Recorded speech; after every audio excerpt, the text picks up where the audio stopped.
bi ñu ko convoqué tey ci lu mel nii la doon wax day mel ni boo dégloo tey procureur li mu àddu ak li mu leeral day niru ni kii di Abdou Nguer mu ngi doon àddu ci lu mu xamul. Abdou Nguer dafa réew. donc réewoon de dong nga ko jàpp. xamadina. yaradiku na ñàkk na xam bopp. xam nga li gën a bon mooy yow déjà jàngoo. tey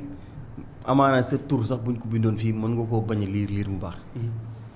ngay dugg ci terrain boo xam ne si non seulement c'est glissant mais li ngay wax maîtriser woo ci dara. mais li ci gën a grave mooy ñoom dañuy toog mën naa ni dañuy toog comme si que ñoom dañuy def seen ay enquête ba def seen ay conclusion ndikk ñi lii la ñuy jox Sénégal yi xam nga réew ak xamadi ak ñàkk xam sa bopp weesuwul procureur de la République bi nga xam ni moom moo yore sa dossier alaaj déjà yow jàngoo tubaab moo tax procureur bi mu accès ci terme yooyu mu utilisé woon ci communiqué bi muy éléments yi nii ne corrobore pas ak li nga xam ni mooy rumeur yi nekk di xew di mu ni c'est ça c'est du français mais malheureusement Abdou Nguer déggul tubaab déggoo français après nga ñëw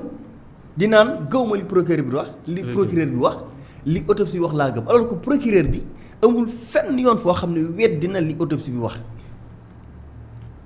amul benn yoon boo xam ni dàq na li nga xam ne au contraire li autopsie bi wax sax ñoom dañu cee sukkandiku pour mu yombalal leen li nga xam ne moom moo di seen liggéey dafa di rek ni ñoom ñaar dañu ay ñaari spécialistes yoo xamante ne si ni kenn ku ci nekk la nga def bokkul ak li sa morom ñu def il a dit il a rappelé tey ces médecins là ñoom li ñuy déterminer mooy les causes alors que ñoom li leen tax a jóg mooy ci mbir bi mooy les circonstances waa léegi procureur bi dikk wax loolu parce que bii autopsie bi génnee ñu bari dañoo def seen ay conclusion ni kon kii dañ ko torturer mais loolu la procureur bi ñu communiqué nii rumeur yi daw sur ci réseaux sociaux ci yenn ci médias yi loolu maanaam dëppoowul ak ñun li nga xam ne am nañ ko ay éléments ak fi ñu toll ci enquête bi boo déggul tubaab doo dem nga laaj yi ñuy dégg tubaab après nga toog ci sa salon taal sa téléphone jaay reewande ak xamadi man bëgguma sax turam xama nger xama demba nger alaaji naan man gëwuma procureur bi li médecin bi wax laa wax et pourtant c'est même Abdou Nguer laa non seen gis nga Sénégal dafa neex quoi jamono bi nee na médecin bi la gëm gëmul procureur c'est même Abdou Nguer moo fi toogoon ni docteur Alfousseyni Gaye ñoom ñoo doon attaqué certificat médical bi docteur Alfousseyni Gaye defoon ci jamonoy Adji Sarr tey ñoom ñoo taxaw di naan maanaam médecin bi dañuy gëmuñu la procureur et bu doon sax procureur bi dafa ni dafa weddi médecin bi ngeen wax mais procureur bi nee na ni mu prêter serment noonu la médecin bi prêter serment nekk itam expert ci domaine am te ñoom ci seen liggéey des fois ñu nekk ci toll ci foo xamante ni si ni seen ay limite dafay am fu mu yem léegi nag bu ñu demee ba seen limite yam fii nii dafa am ci ñoo xam ne ci la ñuy sukkandiku pour mottali koo ñooñu daf ci bokk ci médecin yi nii du ñoom kese gis nga enquête dafa xóot du ñoom kese moo tax gis nga cette fois ci nii gars yi convoqué nañu ko pour man Abdou Nguer tey gars yi dañ ci war a profité alaaji ñu rëq ndiggam xam nga lii mooy toujours da ngay taay ak di sacrifier sa bopp ca man li ma ci gën a metti mooy boo ko xoolee xam ni bokkat la tàbbal la parce que koo ci toog ci plateau télévisé di dang làmbin di jaay reewande gu mat sëkk naan ragaloo feew ak xam naa ni fii ak 2020 te kun ci convoqué ngay pat-pati ak di woote wallu naan convoqué nañ ma fii dugg na fii génn na fii mais balaa caa booy wax du mesure li ngay wax te nga teg ko ci ay fee teg ko ci xam-xam bañ a dugal sa bopp bañ a sonal sa ay mbokk kii est Abdou Nguer ba war a mën am audace bu toll ne toog naan dafay défier xam nga dafay weddi un procureur de la République alors mu toog def ko ni yaakaar ni maanaam dara waru ko ci mën a fekk et pourtant moom bi muy def vidéo bi alaaji parce que xam na ni li muy wax lu rëy la mi ngi baamtu rek naan li mu wax ni j'espère que du ma ci wooloo du ma ci jàpp mais ça parce que xam na ni li muy wax nii lu rëy la mais il fallait mu jéem koo risquer pour jéem a wane xëy na que ni moom mooy sañ wax comme ni mu ko waxee moom mooy sañ wax bi quoi. gis nga bu doon maay procureur alaaj wallaay institution laa ko yóbbu fàtte ko foofu parce que xam nga c'est une vidéo tey boo kiwee rek da nga koy dem àtte flagrant délit juge yi dóor ko ay xamal lan sur si nangam ak nangam da nga koy dóor instruction gars yi wax benn yoon la ci wax ñaari yoon nga fàtte ko foofu xool géej parce que ñii genre personnes yi alaaji il faut nga yar leen parce que lii buy jàll très facilement nii rek moom mooy tax à ce que ñeneen ñi di am fi parce que xam la loo tax dañ naan comme que Abdou Nguer jaar na fii mucc parce que lu ci ëpp ci ñoom ku ci convoqué ñun presse suñu mbokk yi xam nañu leen presse en ligne bi dañ ci xam nga Abdou Nguer da nga koy convoqué presse en ligne bi dafa fees fa dell kenn ku ne taal sa laay di ratatat yi rek sëñ bi ku defee Sénégal yi ku dugg gaa yi ñu naan may la buzz may la tur boo xam ni yow mënoon nga ko bañ a am léegi nag ñeneen ñi bu ñu gisee Abdou Nguer di dem di ñibbi c'est très facilement ba pare muy continuer di am tour di am buzz mais dañu naan pour se faire di non nañu jéem a def ni Abdou Nguer et c'est malheureux gisoo Pape Malick Ndour li mu fi créé woon ba tax pas boobu booy duuduwaat dikk defaat la même chose dem ñibbi nañu moytu keneen defaat lu ni mel parce que Pape Malick Ndour def na ko ñibbi booy duuduwaat def ko ñibbi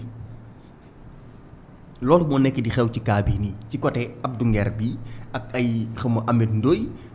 ay Badara Gadiaga je ne sais pas consort yooyu Badara Gadiaga moom nu mu tuddati réglé nañ kaawam parce que fi mu ne nii moom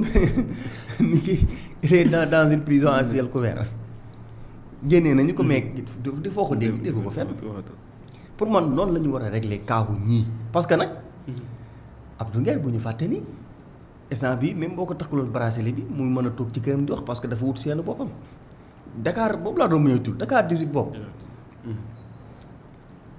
moo tax ñu bare li bu wax ñu bari yëguñu ko parce que ci seen waxee ko ci seen TV ci seen boppam boobu la seen boobu ñu bari xamuñu ko ci seen boppam boobu la ko waxee xam na ne nag yaakaaroon ni xam naa ni mais dafa xamul ni gars yi sañ ay renseignement alaaj ñi ngi fépp gis nga li ñuy wax nii boo yaakaaree ni gars yi xooluñu la wala gisuñu la nga wax fi doo fi war a wax alaaji léegi balaa procureur jot tëdd mën nañ cee jot dafay fekk ni kay xoolal da lay teg fële en attendant da ngay doxal fii une semaine 2 semaines jàpp ni gars yi fàtte nañ nga jékki-jékki gars yi ñu la kar allo kooku da lay muñal loolu moo dal Abdou Nguer parce que Abdou Nguer bi mu waxee vidéo bi toog na des jours jàppoon na ni gars yi pare nañ ci jékki-jékki rek gars yi ni ko sawaay kaay mu génn di yuuxu ak di xataraayu man maa ngi xool xam naa bàyyiwaaleel xel ba xam fan lay mujjee te gëm naa ni alaaji ba mu ci daan garde à vue moo tax bi la procureur waxee ba tudd loolu mais effectivement da ngay xam ni kii ndeysaan bëgguñu tudd sax genre tuuru ñi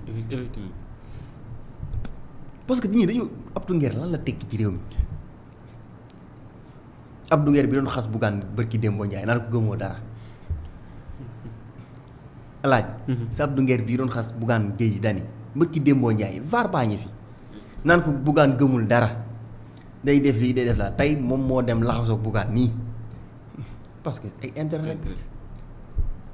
tey Abdou Nguer bi nga xam ne alaaj boo ko daan invité muy ñëw day dox ba pënd tey mooy doxantu ay iPhone xamal 17 Pro Max Abdou Nguer buñ ko tëjee kaso libéré ko 4x4 yu ñuul kooku ñoo koy jël si non c'est extraordinaire mais yaa di si alaaji ñii da nga xam da nga leen di xool xam ne ñii dañ leen sponsorisé daa am ñu nekk seen ginnaaw Abdou Nguer ban dayo la am buñ koy Abdou Nguer buñ yow alaaji prisonniers yi kuñ ci tëj ba tijji la sax pour nga am loo jëlee taxi ñibbi c'est tout à fait un problème parce que xam nga loo tax bu ñu lay tëj dañuy confisquer sa ay téléphone portable dafa boo génnee pour nga am koo woo sax dafay jafe parce que ñu ci bare bu ñu la gisee xam nga réew mi léegi dafa wóorutul nit da nga koy àbb téléphone ñaan ko crédit pour woote sax ñu ne la dëkk bi wóorul parce que xamuñu koy woo et pourtant amaana ki lay woo benn destiné la boo xam ne dafa génn tumranke walaa ji Abdou Nguer génn 4x4 yu ñuul kukk dem jëli Abdou Nguer vitre teintée dem déposer ko gàlleem saa yi Abdou Nguer léegi yére yi gën a cher lay sol di takk ay verre yu luxe di sol ay dàll yu luxe di takk montre di yore téléphone bu luxe mais alaaji moo tax gis nga ce pays là li man di Ousmane Sonko wax laa gëm man dama gëm ni dañu manqué problème d'autorité rek loolu kese tax alaaji lii lépp nekk di xew te sa procureur bi ma gis nii alaaji amul caaxaan de procureur bi ma gis nii dafa mel ni mere na sawaay de loolu leer laa lay wax parce que Nguer li bu def jëfi réewande dëgg la def moo tax xam naa ni wax na nga xam naa ni mere na sawaay li bu doon jamono Macky Sall la yàlla xam na ni xoolal du fi nekk di calculer dara instruction la lay yóbbu fàtte la fa mais Bassirou Diomaye Diakhar Faye lu ñu ko jàppoon du flagrant délit